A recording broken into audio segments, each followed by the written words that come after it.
Hello dear learners, welcome to ZTR platform class 10th। फिर से एक नए लेक्चर के साथ हम क्लास 10th का जो चैप्टर नंबर 1 है उसका थर्ड लेक्चर है and third and the last lecture of the conceptual basis. इसके बाद जो लेक्चर्स होंगे वो हम कुछ क्वेश्चंस की बात करेंगे, इससे रिलेटेड क्वेश्चंस जैसे कि बोर्ड्स में आते हैं उसकी बात करेंगे। एमसीक्यूज हो गए आपके और assertion reasoning based 1 mark 2 marker 3 marker जितने भी क्वेश्चंस आते हैं, केस बेस्ड स्टडी क्वेश्चंस, उसके बारे में बात करेंगे। लेकिन उससे पहले आज का चैप्टर का जो लास्ट टॉपिक है, दो ही टॉपिक आपका रिमेनिंग है। First is corrosion and the second one is rancidity. उस उसको करने से पहले, उसको स्टार्ट करने से पहले हम थोड़ा सा बेसिकली क्या करेंगे, जो प्रीवियस पढ़ाया गया उसको थोड़ा रिवाइज करेंगे पीपीटी के थ्रू।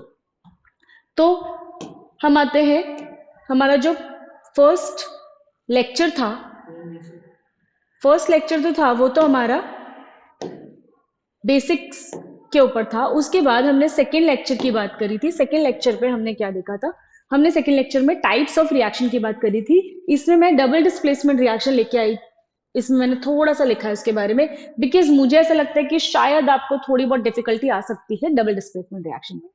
रिव्यू करते हैं। पहले हमने पढ़ा था टाइप्स ऑफ रिएक्शन में कॉम्बिनेशन रिएक्शन, जब हम कंबाइन कर रहे थे दो और मोर देन टू रिएक्टेंट्स को कंबाइन करोगे and form a single product, उसको हम बोल रहे थे कॉम्बिनेशन रिएक्शन। सेकेंड हमारा था डिकम्पोजिशन रिएक्शन, जिसके हमने 3 पार्ट्स देखे थे। पहले हमने देखा था थर्मोलिसिस, जिसमें कि थर्मोलिसिस में हमने कैल्शियम कार्बोनेट, उससे क्या बना था आपका, कैल्शियम कार्बोनेट को हमने डिकम्पोज किया था हीट प्रोवाइड करके। हीट प्रोवाइड करके हमने कैल्शियम कार्बोनेट को, एक बार मैं इस रिएक्शन को लिख देती हूँ, हीट प्रोवाइड करके कैल्शियम कार्बोनेट को हमने हीट प्रोवाइड किया था। हीट प्रोवाइड करके वो उसने क्या बनाया था, calcium oxide plus carbon dioxide. ये था क्या, breaking of calcium carbonate into calcium oxide और कार्बन डाइऑक्साइड। ये था आपका डिकम्पोजिशन रिएक्शन, जिसको हमने देखा था थर्मोलिसिस में, हीट की प्रेजेंस में, है ना, हीट की प्रेजेंस में। दूसरा हमारा था फोटोलिसिस, है ना, फोटोलिसिस, जिसमें हमने देखा था सेकेंड रिएक्शन क्या थी हमारी, सिल्वर ब्रोमाइड को क्या किया था हमने, सिल्वर ब्रोमाइड को सनलाइट के प्रेजेंट में रख दिया था, तो हमारा सिल्वर अलग हो गया था और आपका ब्रोमीन अलग हो गया था। सिल्वर अलग हो गया था और ब्रोमीन आपका अलग हो गया था। एक और रिएक्शन थी सिल्वर क्लोराइड, सनलाइट की प्रेजेंस में सिल्वर अलग और आपका क्लोरीन अलग हो गया था। थर्ड रिएक्शन जो हमारी थी, इसको हम बोलते हैं इलेक्ट्रोलिसिस। इलेक्ट्रोलिसिस में हमने क्या देखा था, वाटर को हमने इलेक्ट्रिसिटी प्रोवाइड करके हाइड्रोजन को अलग और ऑक्सीजन को अलग, मतलब वाटर मॉलिक्यूल को क्या किया था, डिसोसिएट किया था।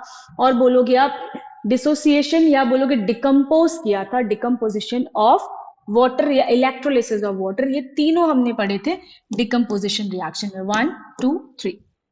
इसके बाद हमने पढ़ा था डिस्प्लेसमेंट रिएक्शन। डिस्प्लेसमेंट रिएक्शन में हमने सिंगल डिस्प्लेसमेंट पढ़ा था and this one is double displacement. Single displacement हमने क्या पढ़ा था कि आयरन पार्टिकल हमने लिया था आयरन, उसको हमने कॉपर सल्फेट में डिप किया था, तो क्या बना दिया था उसने, आयरन सल्फेट या बोलोगे आप फेरस सल्फेट, और कॉपर आपका अलग हो गया था। दैट इज सिंगल डिस्प्लेसमेंट बोल रहे, सिंगल इसलिए बोल रही कि यह डबल आ रहा है ना, अदरवाइज मैं डिस्प्लेसमेंट ही बोलूंगी। आपको भी बुक्स में डिस्प्लेसमेंट ही दिखेगा और आपको डिस्प्लेसमेंट ही कॉपी में भी लिखना है, बट याद करते टाइम आप ऐसे ध्यान रख सकते हो कि हाँ, सिंगल डिस्प्लेसमेंट मतलब एक चीज का डिस्प्लेसमेंट होगा, और डबल डिस्प्लेसमेंट का मतलब दोनों ही आपके जो केमिकल है वो आपस में इंटरचेंज हो रहे हैं, उसे हम बोलेंगे डबल डिस्प्लेसमेंट।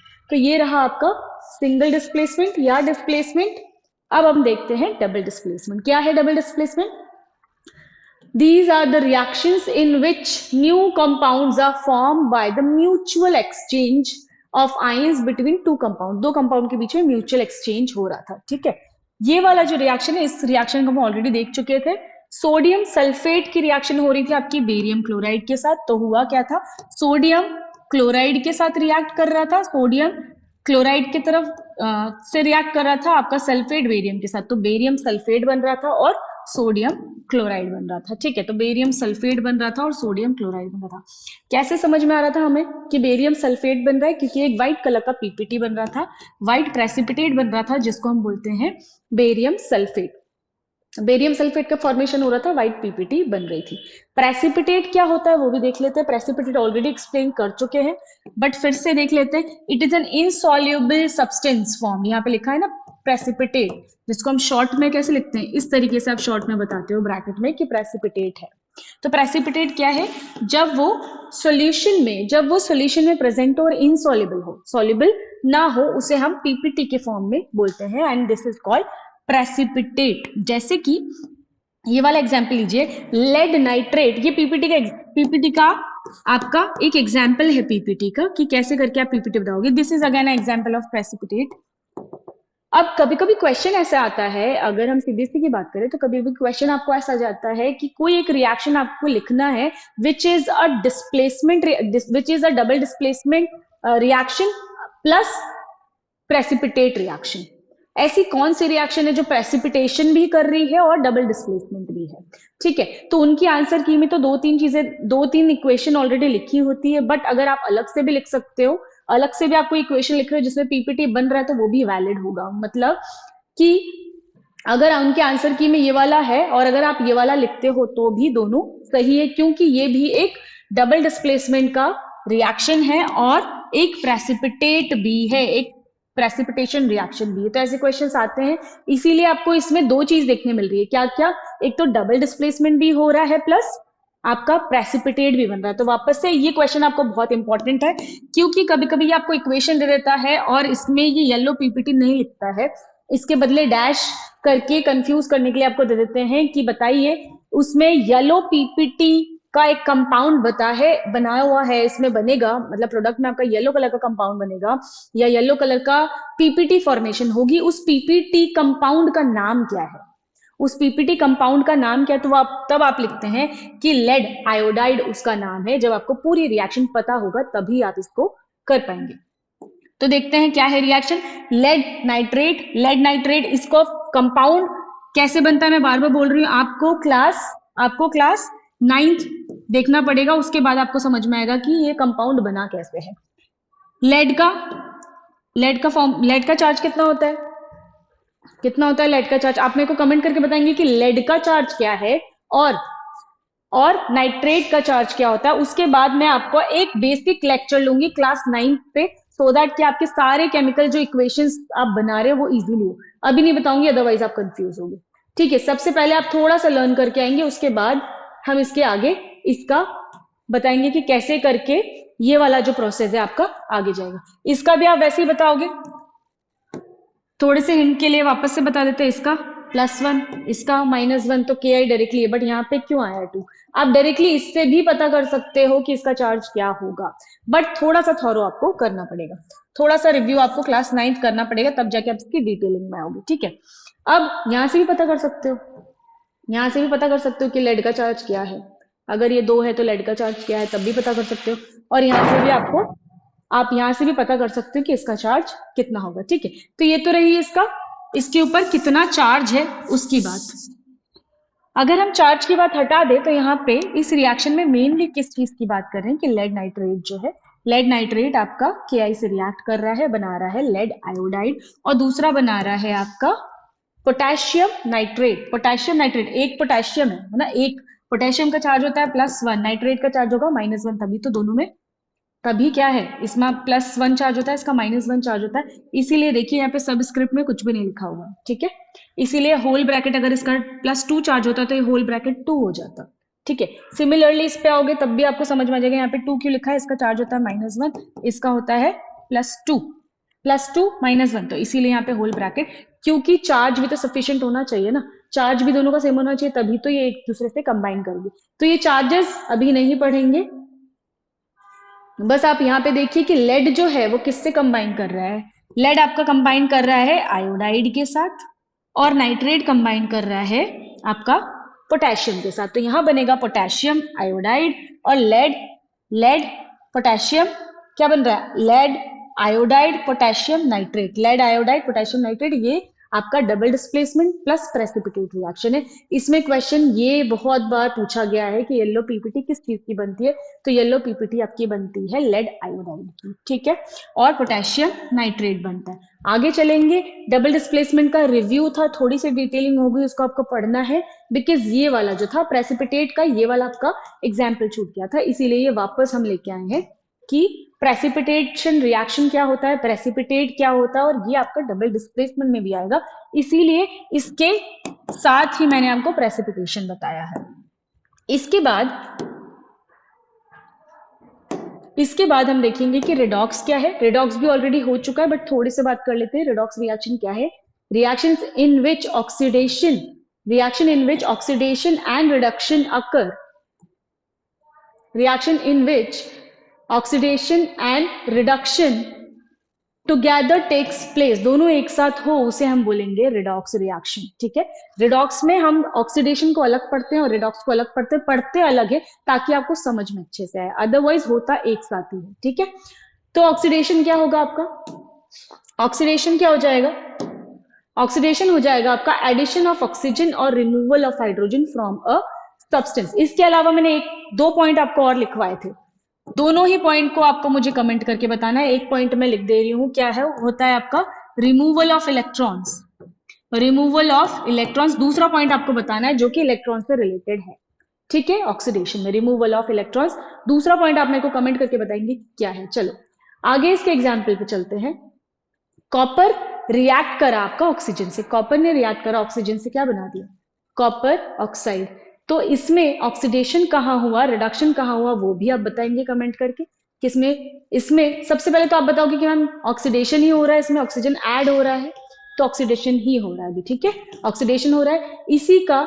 इसी का जब हम देखेंगे कि रिमूवल ऑफ ऑक्सीजन, जब इसमें रिमूव करोगे ऑक्सीजन और ऐड करोगे हाइड्रोजन, तो उसको हम बोलेंगे रिडक्शन। इसमें भी यही पॉइंट आएगा, रिमूवल ऑफ इलेक्ट्रॉन, तो इसमें क्या हो जाएगा? एडिशन ऑफ इलेक्ट्रॉन, इसमें आ जाएगा एडिशन ऑफ इलेक्ट्रॉन।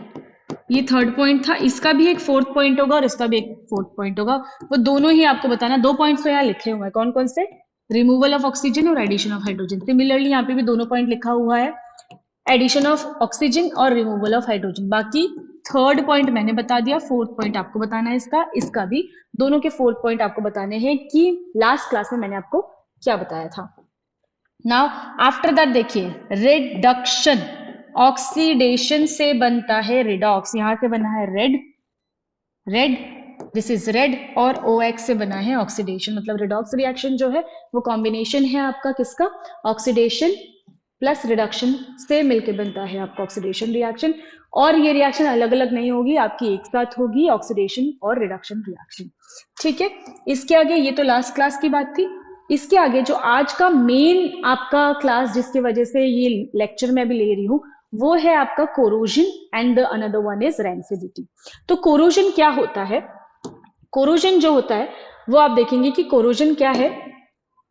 उससे पहले आप एक चीज समझेंगे कि एक्सोथर्मिक और एंडोथर्मिक रिएक्शंस क्या है। कोरोजन और रेंसिडिटी आज के दो मेन टॉपिक है, उससे पहले आपका एक्सोथर्मिक और एंडोथर्मिक रिएक्शन आप समझेंगे। एक्सोथर्मिक, एक्सो मतलब बाहर, ठीक है, एक्सो मीन्स बाहर, एंडो मीन्स अंदर। अगर बाहर की बात हो रही तो कोई रिएक्शन हो रही है, बाहर हीट रिलीज होना। एंडो का मतलब हो रहा है अंदर हीट रिलीज नहीं होगी, अंदर अगर कोई रिएक्शन हो रही तो उसको हीट प्रोवाइड करना, हीट देना एंडोथर्मिक रिएक्शन, हीट बाहर निकलना एक्सोथर्मिक रिएक्शन। हीट देना कोई रिएक्शन में, क्योंकि वो रिएक्शन हो नहीं रही है, हमें हीट देना पड़ेगा, तो वो हो जाएगा एंडोथर्मिक रिएक्शन। हीट बाहर निकलना, कोई रिएक्शन हो रही है, हीट बाहर निकलेगी, तो वो होगा एक्सोथर्मिक रिएक्शन, ठीक है। डेफिनेशन पे आते हैं। These are the reactions in which take place with the liberation of energy. Liberation of energy is liberated, the liberation of energy मतलब एनर्जी का लिबरेट होना। एनर्जी किस फॉर्म में होगी? हीट के फॉर्म में होगी। लिबरेशन ऑफ एनर्जी मतलब हीट रिलीज होगी आपके एक्सोथर्मिक रिएक्शन में। एग्जांपल्स है बर्निंग ऑफ कोल, ये एग्जांपल हम देख चुके थे। फिर से देखिए, carbon reacts with oxygen, it form carbon dioxide and heat। ये हीट को हाईलाइट करेंगे कि हीट निकल रही है, मतलब एक्सोथर्मिक रिएक्शन है। रिलीज ऑफ हीट हो रही है मींस एक्सोथर्मिक रिएक्शन है। नेक्स्ट है नेक्स्ट है आपका burning of natural gas. Natural gas methane gas है। नेचुरल गैस का बर्न होना, बर्निंग में हमें पता है ऑक्सीजन में हमेशा प्रेजेंट रहता है, तो बर्निंग ऑफ ऑक्सीजन क्या बना लेगा, carbon dioxide, water and heat, again heat, क्या हो जाएगा, exothermic reaction, again thermic respiration. After that, respiration is there. After that, respiration is there. respiration में आप देखेंगे कि respiration is again a energy का release हो रहा है. It is again a exothermic reaction. जब आप रेस्पायर करते हो तो बाहर, जब आप एक्सहेल करते हो तो जो गैस रिलीज होती है दैट इज हीट के फॉर्म में होती है, दैट इज एक्सोथर्मिक रिएक्शन. तो एंडोथर्मिक रिएक्शन क्या होगी, एक्सोथर्मिक अंडरस्टूड, एक्सो का मतलब होता है हीट, रिलीज ऑफ हीट या लिबरेशन ऑफ एनर्जी, ठीक है, तो वो हो जाएगा आपका एक्सोथर्मिक रिएक्शन. एंडोथर्मिक रिएक्शन क्या हो जाएगी, these are the reactions in which takes place with the absorption of energy. मतलब कोई रिएक्शन जिसको आपको करवाने के लिए उसको हीट देनी हो, थोड़ी रिश्वत देनी हो कि हो जाए रिएक्शन, तो उसे हम बोलेंगे एंडोथर्मिक रिएक्शन. एंडोथर्मिक रिएक्शन जो कि हमने देखा था किसमें, ये कौन सी रिएक्शन है जो किसमें बताया था मैंने, इस रिएक्शन को मैंने आपको किसमें बताया था, ये रिएक्शन को मैंने आपको बताया था डिकम्पोजिशन रिएक्शन में. इस रिएक्शन को मैंने आपको बताया था डिकम्पोजिशन रिएक्शन में. उसमें भी डिकम्पोजिशन में भी कौन सा वाला रिएक्शन था आपका, थर्मोलिसिस वाला रिएक्शन. थर्मोलिसिस, जब डिकम्पोजिशन में हम थर्मोलिसिस पढ़ रहे थे, हीट प्रोवाइड करके जो रिएक्शन होती है, कैल्शियम कार्बोनेट की रिएक्शन हुई हीट से, हीट के प्रेजेंस में कैल्शियम कार्बोनेट जो होगा ब्रेक डाउन होगा, ब्रेक डाउन हुआ calcium oxide plus carbon dioxide में, उसे हम कहते हैं कौन सा, endothermic reaction. Then after silver chloride, silver ने, ये कौन सी reaction, photolysis, that is photolysis. ये फोटोलिसिस वाली रिएक्शन भी हमने डिकम्पोजिशन रिएक्शन में पढ़ी थी. तो यहाँ पे देख रहे हो दोनों एग्जाम्पल जो मैंने लिया है, दोनों ही आपका डिकम्पोजिशन रिएक्शन से आ रहा है. मतलब मोस्टली जो डिकम्पोजिशन रिएक्शन है वो ज्यादातर एंडोथर्मिक रिएक्शन का एग्जाम्पल होंगे.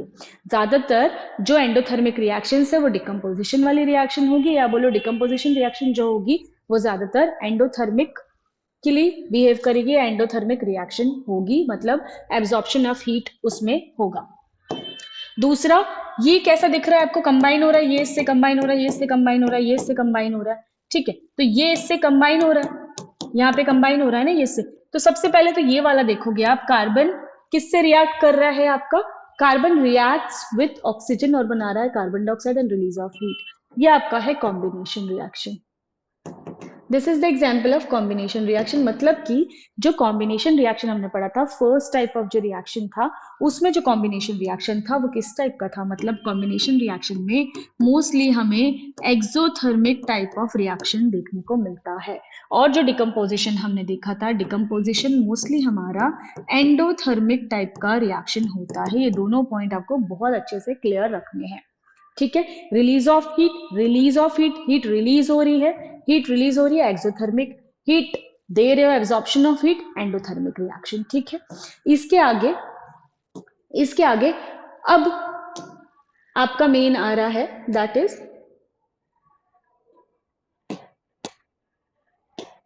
Is corrosion. सबसे पहले कोरोजन की बात करेंगे. अभी आपने देखा होगा कि जो आयरन नेल्स होते हैं, आयरन नेल्स जो होते हैं अपने बहुत एकदम बोले एकदम फ्रेशली, जो आयरन नेल होता है वो आपको सिल्वरी एकदम शाइनी कलर का दिखेगा. आयरन नेल सिल्वर कलर का एकदम शाइनी सा आपको दिखेगा आयरन नेल, बट थोड़े टाइम बाद ही अगर आप उसको देखते हो तो ब्राउनिश कलर का हो जाएगा. सिमिलरली आप सिल्वर ज्वेलरीज को देखो, सिल्वर ज्वेलरीज पहले तो बहुत शाइन करते हैं, बट बाद में आपने देखा होगा मम्मी को या हम लोग के घर में जो लोग होते हैं वो क्या करते हैं, कभी किसी का शादी है, फंक्शन है, तो हम क्या करते हैं, जितनी गोल्ड की ज्वेलरीज होती है, जितने हमारे पास सिल्वर ज्वेलरीज होती है, तो हम क्या करते हैं, उसको वॉश कराने के लिए देते हैं. क्यों, क्योंकि उसके ऊपर जो एयर है, जो मॉइस्चर है, उसकी वजह से जो भी डर्ट और सारी चीजें से रिएक्ट करके उसका जो कलर चेंज हुआ, बस से शाइनी सा हो जाए, और क्या हो जाए, शाइनी सा होके वापस से एकदम न्यू दिखने लग जाए. ये सारी चीजें करते हैं. अब अगर हम बात करें कि आपका जो कोरोजन है, कोरोजन में कोई चीज कोरोड होना, कोई चीज आयरन अगर कोरोड हो जाए, कोरोड का मतलब उसमें कोरोजन हो चुका है, ठीक है, the particle which is corroded is called corrosion. The particle corrode because of, किसकी वजह से कोरोजन होगा? The particle corroded because of moisture and acid. कोई एसिड अगर, चलो एक एग्जाम्पल के थ्रू बताते हैं इसको। ये कोई पार्टिकल है, दिस इज वन पार्टिकल, पहले तो मेटल लेते हैं, दिस इज वन मेटल है ना, ये मेटल है, मेटल पे मैंने बोला कोई moisture, any moisture, any moisture, any moisture metal को जो खराब करेगा वो करेगा मॉइस्चर, वो करेगा मॉइस्चर, या तो फिर मॉइस्चर ले लो या तो एसिड। कोई एसिड आके मेटल पे अटैक करे या कोई मॉइस्चर आके मेटल पे अटैक करे, उसकी वजह से मेटल क्या हो जाएगा? खराब होने लग जाएगा। आपका जो मेटल है, आपका जो मेटल है वो खराब होने लग जाएगी, ये मेटल खराब होने लग जाएगा। क्यों? क्योंकि मॉइस्चर या एसिड आके उसको अटैक कर रहे हैं। इसको वापस से क्लियरली लिख दूं कि ये जो मेटल है, ये मेटल पे आपका मॉइस्चर आया, इस मेटल पे मॉइस्चर आया, या इस मेटल पे कोई एसिड आके अटैक कर रहा है, या अटैक कर रहा है इस मेटल पे मॉइस्चर या एसिड आके अटैक कर रहा है। तो अटैक करने से होगा क्या? ये मेटल जो है धीरे धीरे कोरोड होना शुरू हो जाएगा। क्या होना शुरू हो जाएगा? धीरे धीरे ये मेटल आपका, धीरे धीरे ये मेटल कोरोड होना शुरू हो जाएगा, कोरोड हो जाएगा, कोरोडेड या कोरोड हो जाएगा, खराब होना शुरू हो जाएगा मेटल का, ठीक है। किसकी वजह से? मॉइस्चर या एसिड की वजह से ये खराब होना शुरू हो जाएगा। अब क्या करेंगे हम इससे बचाएंगे? तो पहले इसकी रिएक्शन पढ़ते हैं कि हाँ खराब हो रहा है तो क्यों हो रहा है, उसके बाद इसके प्रिकॉशंस पढ़ेंगे, ठीक है। तो सबसे पहले कोरोजन एक वर्ड है, कोरोजन एक प्रोसेस है, एक्चुअली वर्ड तो कोरोड है। कोई चीज, कोई मेटल पार्टिकल का खराब होना, हम उसको बोलेंगे कोरोड, ठीक है। और जिस प्रोसेस के थ्रू ये खराब हो रहा है उसको हम बोलेंगे कोरोजन, जिस प्रोसेस के थ्रू ये खराब हो रहा है उसको हम बोलेंगे कोरोजन, ठीक है। तो कोरोजन तो मुझे समझ में आ गया। अब याद रखना कोरोजन जो होता है, कोरोजन में आपके मेनली जो हम पढ़ते हैं, अभी 3 टाइप का एग्जाम्पल मैं लूंगी कोरोजन को समझाने के लिए। तो कोरोजन हम देखेंगे corrosion of iron, corrosion of copper, तीसरा है corrosion of silver. Corrosion of copper, corrosion of iron, corrosion of copper, corrosion of silver.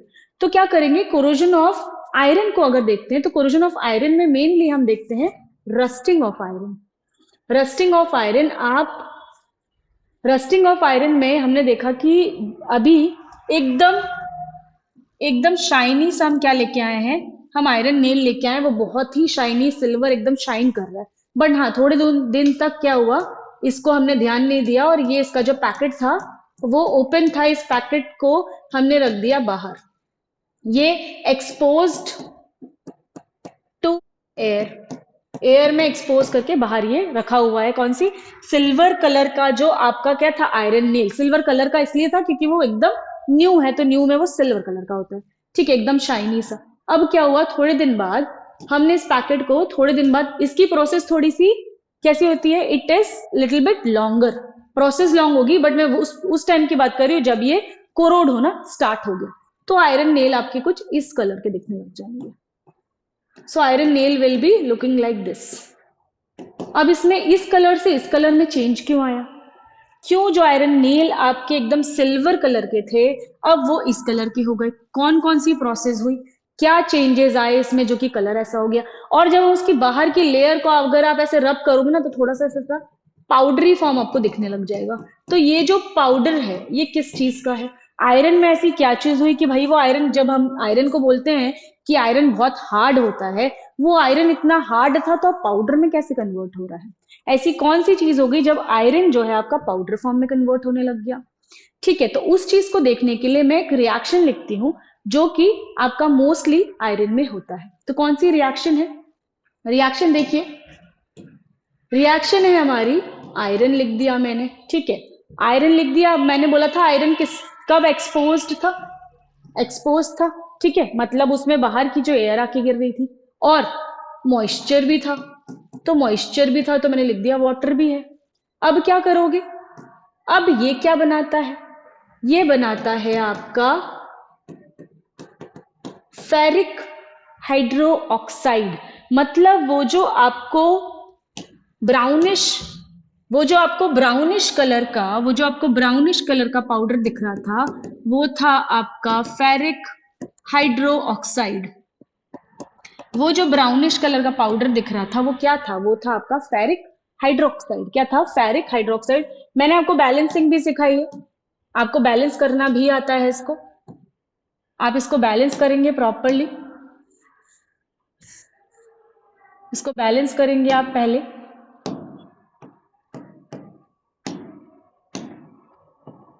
मैं डायरेक्टली बैलेंस कर रही हूं, आपको इसको प्रॉपरली बैलेंस करना है। मैं डायरेक्टली बैलेंस कर रही हूं, directly writing the coefficients.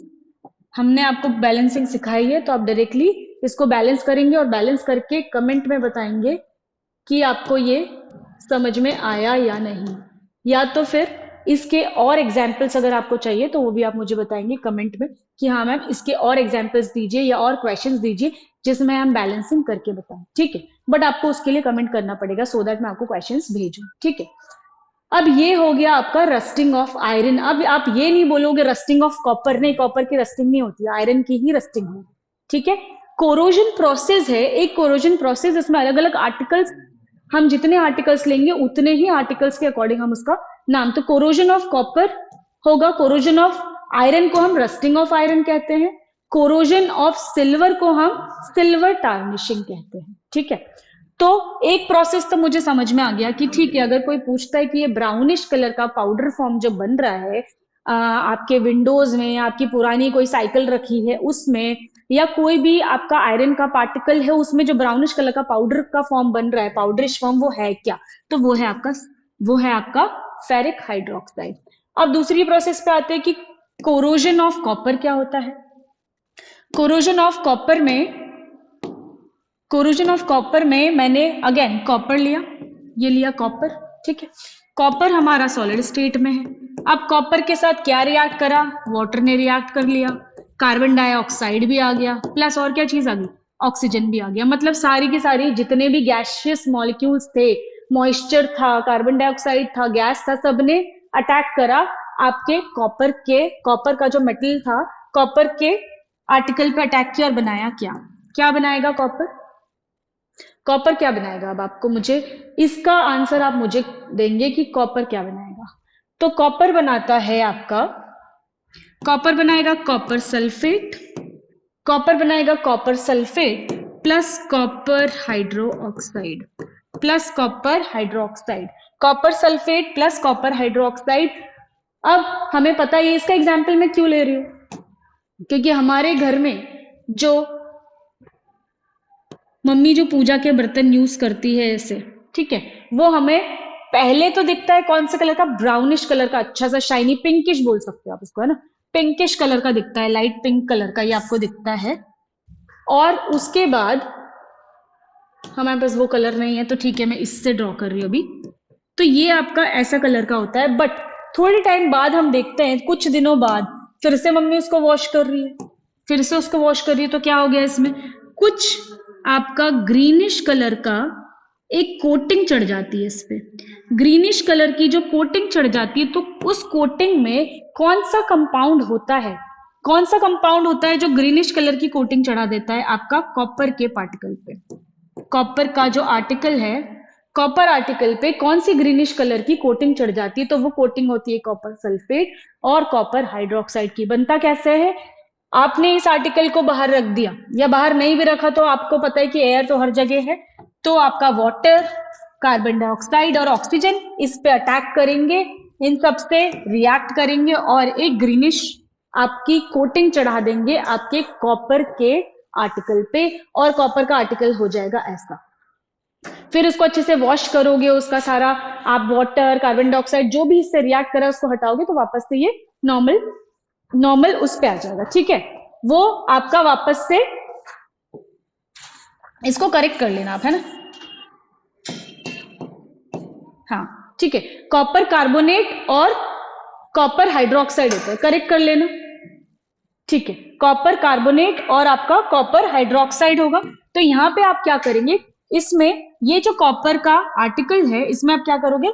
Copper carbonate और कॉपर हाइड्रोक्साइड की जो ग्रीनिश लेयर आती है उसको, वो किस वजह से आई, अब जब इसको वापस से पूरा लिख के देखोगे तो यही आएगा, ठीक है। तो अब आप क्या करोगे, ये कॉपर कार्बोनेट किस किस से रिएक्ट करा, वाटर से रिएक्ट करा, कार्बन डाइऑक्साइड से रिएक्ट करा, और किससे रिएक्ट करा, आपका ऑक्सीजन से। आप लोगों को जल्दी से मेरे करेक्ट करने से पहले ही पूछना चाहिए था मैम इसमें सल्फर तो है नहीं, तो सल्फर कहां से आ गया, ठीक है। बट ठीक है, तो यहाँ पे आप करेक्ट कर लेंगे कि कॉपर कार्बोनेट और कॉपर हाइड्रोक्साइड से आपकी ये ग्रीनिश कलर की कोटिंग आ जाएगी। अब आप क्या करेंगे, अब इसके बाद हम जाएंगे नेक्स्ट, जिसको हम बोलते हैं सिल्वर टार्निशिंग। सिल्वर टार्निशिंग इसको पढ़ते हैं, ठीक है। सिल्वर टार्निशिंग क्या होगी, सिल्वर के जो आर्टिकल्स होते हैं, हमें पता है सिल्वर आर्टिकल्स जो है वो स्टार्टिंग में तो बहुत ज्यादा शाइनी रहता है, बट थोड़े टाइम बाद वो ब्लैकिश कोटिंग चढ़ जाती है उस पर। तो वो ब्लैक कोटिंग किसकी होती है, वो जो ब्लैक कलर की कोटिंग होती है, वो ब्लैक कलर की कोटिंग किसकी होती है, ये एक सिल्वर ले लिया, सिल्वर पे आपका रिएक्ट करा, silver react with sulphur, sulphur क्या हो जाएगा, हाइड्रोजन सल्फाइड बोलोगे इसको। When silver reacts with hydrogen sulphide it forms silver sulphide, it forms silver sulphide and hydrogen, it forms silver sulphide and hydrogen. अब आप क्या करोगे, ये जो सिल्वर है जब सिल्वर रिएक्ट करता है सल्फर हाइड्रोजन सल्फाइड से, तो ये बना लेता है सिल्वर सल्फाइड, जो कि ब्लैकिश कलर का होता है, जो कि आपका ब्लैकिश कलर की कोटिंग चढ़ा देता है सिल्वर पे, जिसका फॉर्मूला होता है सिल्वर सल्फाइड Ag2S, ठीक है। और आपका हाइड्रोजन के जो पार्टिकल्स होंगे, हाइड्रोजन का जो आपका एटम होगा वो 2H के फॉर्म में आपको मिलने लगेगा, that is silver tarnishing. Confuse मत होना, सिल्वर टार्निशिंग कुछ अलग नहीं है, ये कोरोजन का ही एक पार्ट है। आपका जो एनसीईआरटी बुक है उसमें बहुत छोटा सा, उसमें उन्होंने पूरे इसको एक्सप्लेन नहीं किया, उन्होंने बस बता दिया है कि कॉपर का होता है, कॉपर में भी कोरोजन होगा, सिल्वर में भी कोरोजन होगा। इसको मैं आपके लिए पूरे प्रॉपर इसकी इक्वेशन के साथ लेके आई हूँ, प्रॉपर इक्वेशन के साथ, सो दैट आपको अच्छे से एक एक चीज समझ में आए कि हाँ ठीक है ये चीज क्या है। इवन दो उन्होंने आयरन का भी कोरोजन नहीं बताया है, हाँ, लेकिन वो टॉपिक मेंशन है तो इसको आपको करना तो बहुत जरूरी है, बिल्कुल वो क्वेश्चन पूछ सकता है, क्योंकि उसमें उन्होंने एक वर्ड लिख दिया है corrosion of iron, corrosion of copper और टार्निशिंग ऑफ सिल्वर, है ना। ये तीनों चीजें मेंशन करिए, भले ही डिटेलिंग नहीं करिए, क्वेश्चन आएगा।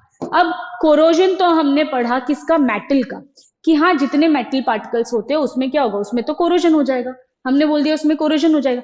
लेकिन हमारा फूड के साथ भी ऐसा होता है कि खाना हमने आज बनाया, उसको रखा हुआ है, 1 दिन 2 दिन रखा हुआ है, अभी तो ठीक है, ड्यूरिंग विंटर्स जो है उसका टाइम पीरियड बढ़ जाता है, ज्यादा टाइम तक आपका फूड जो है वो खराब नहीं होगा। लेकिन ड्यूरिंग समर की अगर बात करें तो उस टाइम पे बहुत जल्दी जल्दी खाना खराब होता है। तो क्यों होता है, उसको हम बोलते हैं एक और वर्ड से, that is called rancidity, that is called rancidity.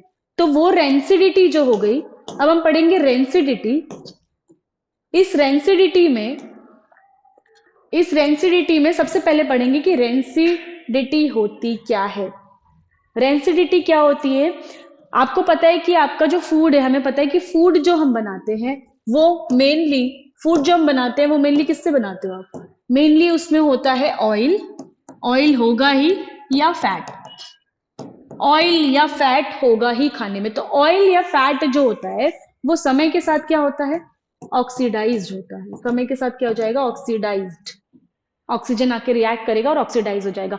और आप 1-2 दिन बाद वही खाना खाओगे तो वो स्मेल करेगा, उसकी खराब सी स्मेल एंड टेस्ट और स्मेल दोनों ही खराब होगा, और आपको समझ में आ जाएगा कि हाँ ये खाना खराब हो चुका। क्यों हुआ है, क्योंकि वो हो गया है ऑक्सीडाइज, ठीक है। तो ऑक्सीडेशन जो होता है, ऑक्सीडेशन हो जाता है आपका फूड में, अगर ऑक्सीडेशन हो जाता है या ऑक्सीडाइज्ड हो जाता है फूड, तो वो खाना खाने लायक भी नहीं बचेगा, उसका टेस्ट और स्मेल दोनों से ही आपको समझ में आ जाएगा कि वो खाना हो गया है खराब। पर उसकी प्रोसेस क्या हुई, ऐसा क्या हुआ जिसकी वजह से ये खराब हो गया। तो सबसे पहले इसकी डेफिनेशन, आप क्या बोलोगे, इसकी डेफिनेशन कैसे लिख सकते हो आप, खुद से आप प्रिपेयर करना शुरू करो कि इसकी डेफिनेशन वगैरह आप कैसे बनाओगे। आप अपने अकॉर्डिंग इसकी डेफिनेशन लिख सकते हो, मीनिंग चेंज नहीं होना चाहिए, ठीक है।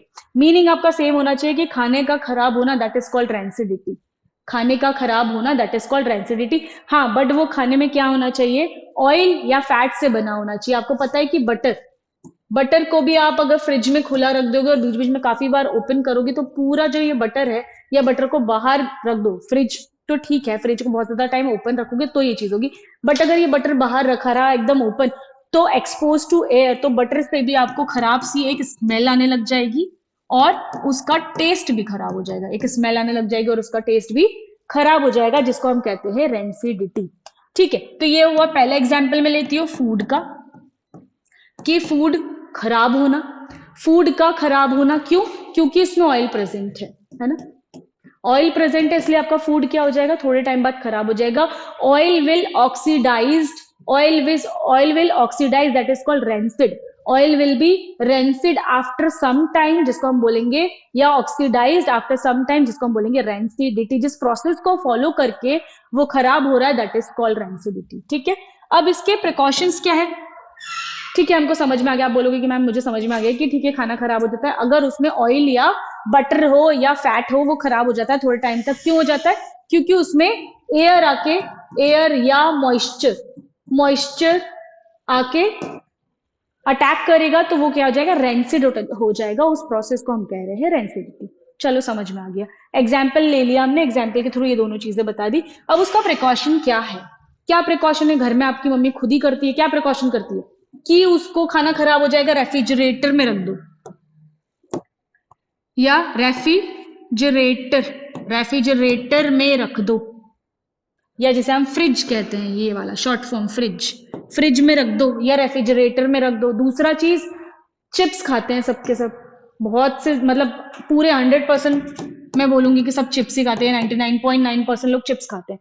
अब ये चिप्स के पैकेट में, चिप्स जो होती हैं, चिप्स के पैकेट में ऐसी कौन सी चीज फिल करी जाती है जिसमें चिप्स आपके 2-3 महीने तक और कभी कभी 6 मंथ तक भी प्रिजर्व्ड रहती है। क्वेश्चन तो आना चाहिए ना आपके साइड से कि मैम जो चिप्स होते हैं वो क्यों इतने फ्रेश रहते हैं, अगर हम उसके एक्सपायरी डेट से पहले खा रहे तब तक वो जो आपके चिप्स है वो फ्रेश रहते, क्यों रहते, क्योंकि उसमें नाइट्रोजन गैस फिल करी जाती है, क्योंकि उसमें नाइट्रोजन गैस फिल करी जाती है, जिससे कि वो क्या होता है, एंटीऑक्सीडेंट होते हैं, एंटीऑक्सीडेंट होते हैं। एंटीऑक्सीडेंट का मतलब क्या होता है, ऑक्सीडेशन से बचाते हैं, ऑक्सीडेशन नहीं होने देते। ऑक्सीडेशन नहीं होगा तो क्या होगा, जो चीज है वो खराब ही नहीं होगी। अभी हमने क्या बात किया, तो ऑयल और फैट का क्या हो जाता है, ऑक्सीडेशन हो जाता है। ऑयल और फैट का क्या हो जाता है, ऑक्सीडेशन हो जाता है। पर ऑक्सीडेशन से ही बचा दे तो नहीं होगा।